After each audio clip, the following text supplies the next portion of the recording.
A man heard a voice. The voice did not explain itself. The voice said, "Take your son, your only son, the one you love, and kill him for me." And the man picked up the knife. This is the most disturbing story in any holy book on earth.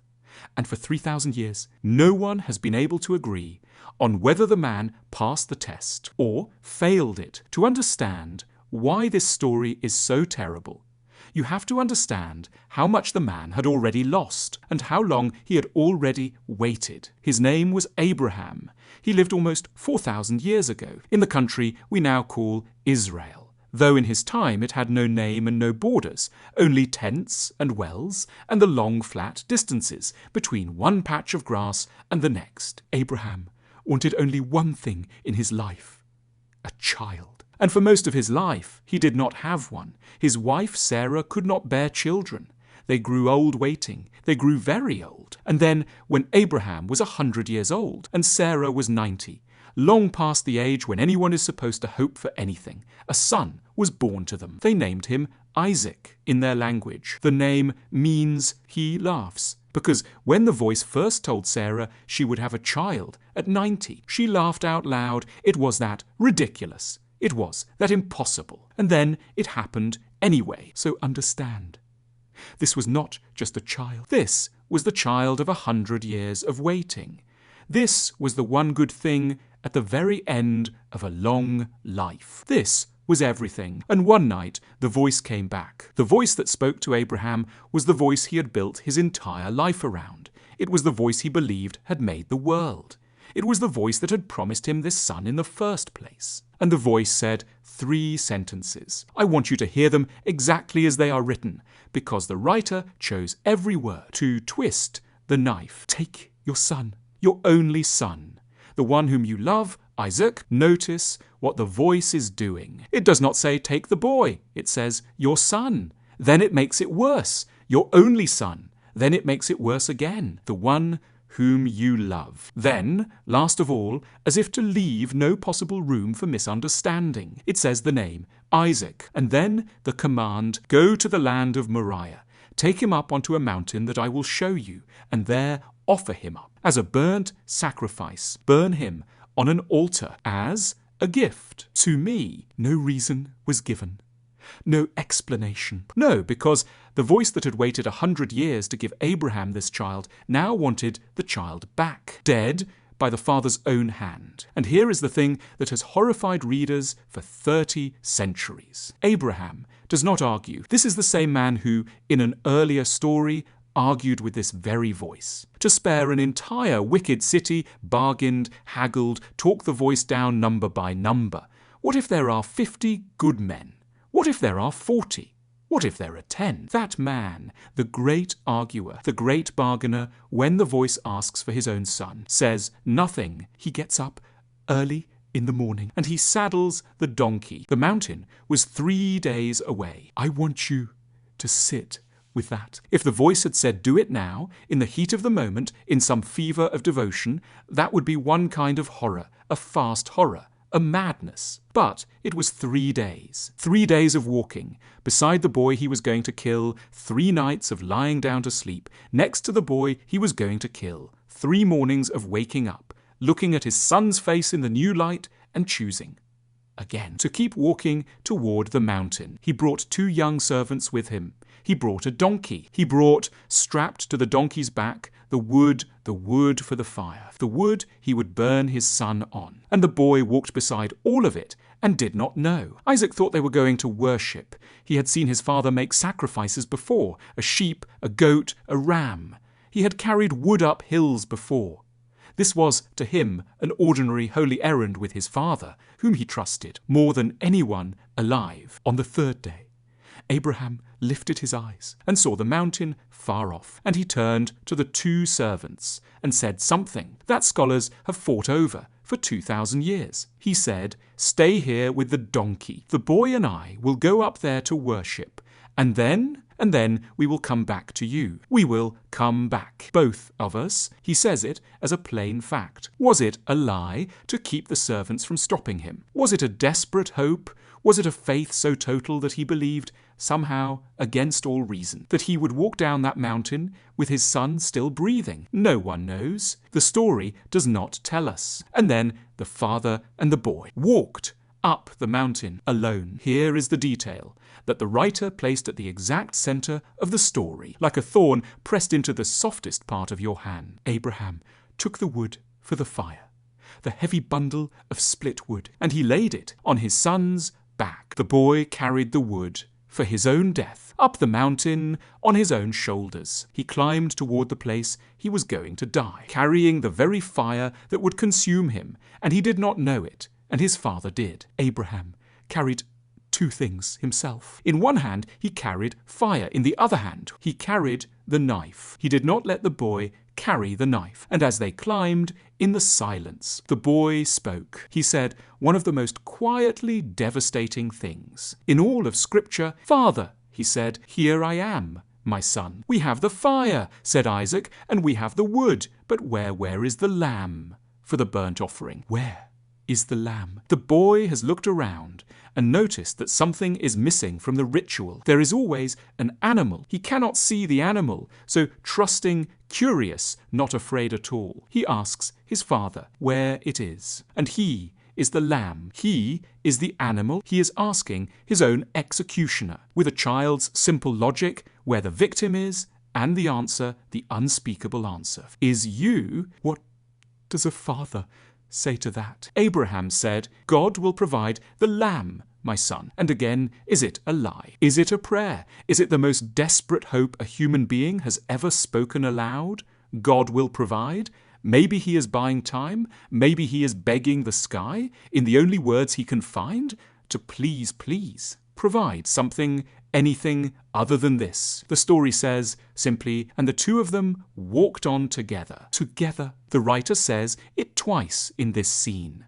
The two of them walked on together. The father who knows, the son who doesn't. Together they reached the place, the top of the mountain, a bare flat stone shelf under an enormous, indifferent sky. And Abraham built an altar, stone by stone, with his own hands. The story does not rush this. It lists the steps, one by one, the way you would describe something in a nightmare where your hands keep moving and you cannot make them stop. He built the altar, he laid the wood on it. In order, he took the rope and he bound his son. This is the moment the whole story is named for. In Hebrew, it is called the Akedah. The word does not mean the sacrifice. It does not mean the killing.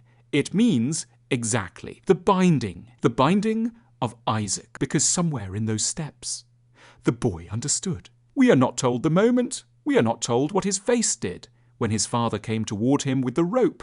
We are not told whether he fought or wept or went terribly still, or whether, and this is the version that breaks people, whether the boy, who trusted his father more than anyone alive, lay down on the wood himself. Some of the old commentaries insist on this, that Isaac understood and consented and climbed onto the altar of his own accord and told his father to tie the ropes tight, so that he would not flinch and spoil the offering, so that his own trembling would not make his father's hand miss. Whether or not that is true, this much the story does say. Abraham bound Isaac, and he laid him on the altar, on top of the wood, and he reached out his hand, and he took the knife to slay his son. The knife went up, and then, at the very top of its rise, at the last possible instant, 1 inch from the boy, a voice tore across the sky. "Abraham, Abraham." Twice. The voice says his name twice, fast, urgent. The only time in the whole story the voice sounds like it is in a hurry. And Abraham said, and you can hear in these 3 words a man's entire soul coming back into his body. "Here I am." "Do not lay your hand on the boy," said the voice. "Do not do anything to him. For now I know that you fear me, that you would not withhold your son, your only son, from me. Now I know." Read those words again and feel how strange they are. The voice that made the world, the voice that knows all things, says, "Now I know," as if until this exact second even the sky, did not know what this man would do. And then Abraham looked up, and caught in a thicket nearby, tangled by its horns, was a ram, an animal, a substitute, the lamb that God provided, just as Abraham had told his son on the way up. God will provide the lamb. And now, impossibly, there it was. So Abraham untied his son, and he took the ram and offered it on the altar in the boy's place.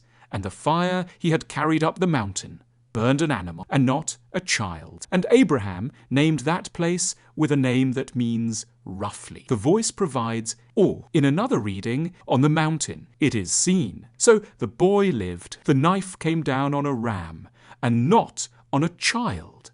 A happy ending. Is it? Because here is the thing, that 3,000 years of argument keep circling back to, after this day, Abraham and Isaac are never again recorded, speaking a single word to each other, not one. The story even notes that Abraham walks back down the mountain alone. It mentions the servants. It mentions the journey home. It does not mention the boy walking beside him. And Sarah, the mother, the one who laughed, the one who waited 90 years for this child. In the very next chapter, Sarah dies. The old Jewish commentators could not bear the timing, so they told a story to explain it, that someone came to Sarah and told her what had almost happened on the mountain, that her husband had taken her only son, bound him, raised a knife over his heart, and that Sarah's heart simply stopped, that she died of the almost. So now ask the question. This whole episode has been walking toward what was actually being tested on that mountain, because the obvious answer, it was a test of faith. And Abraham passed is the answer that has satisfied almost no one who has read the story closely. One reading says, yes, it is the ultimate proof of faith. A man who will give the voice, even his most beloved son, holds nothing back at all. That is the summit of devotion. But another reading, and this one has teeth, says the exact opposite. It says, what if Abraham failed? What if the test was not, will you obey, but will you refuse? What if the voice wanted to see whether this man, who once argued to save a city full of strangers, would argue to save his own child? And what if the silence, the early morning saddling of the donkey, the 3 days of walking without a word of protest? What if that was the failure? What if the voice was waiting for a no that never came, and had to stop the knife itself, because the man would not? There is even a third reading, the darkest of all, favoured by a famous philosopher who could not sleep for thinking about this story. He said, there is no reading that makes Abraham comfortable. Either he was a murderer who happened to be stopped, or he was a man of faith, so total that it took him beyond good and evil entirely to a place where the most loving father in the world will raise a knife over his sleeping child because a voice told him to. And that, the philosopher said, is the part nobody is ready for, not the knife. The knife is just a knife. What you are not ready for is the discovery that the story was never really about the boy at all. It was about the father. It was always about the father. This story sits near the front of the oldest book in the Western world. 3 of the planet's great religions all claim Abraham as a father. Billions of people trace a thread of belief back through this one man on this one morning with this one knife. And they could have put any story at the root of all that. A story of triumph, a story of comfort, a story you could tell a child without flinching. Instead, right there at the foundation, they place this: a father, a son, a mountain, a blade, and a test that no one can fully explain and no one can fully forgive. I think they left it there on purpose. I think they understood something that the comfortable stories never teach, that real faith, real love, real devotion to anything, a god, a cause, a person, an idea, is the most dangerous force a human being can carry. That the same devotion that builds the altar is the devotion that lifts the knife. The voice stopped Abraham's hand at the last inch, but the story has never once told us whether the voice would always stop it, and that, more than the mountain, more than the rope, more than the ram in the thicket is why, 3,000 years later, the knife is still in the air. In the old tradition, when this passage is read aloud in the house of worship, it is read on the holiest morning of the year, the morning when people gather to be judged for everything they have done. And they read it, not as a story about a boy who was saved. They read it as a plea, as if to say to the voice, remember the morning. Our Father was willing to give you everything.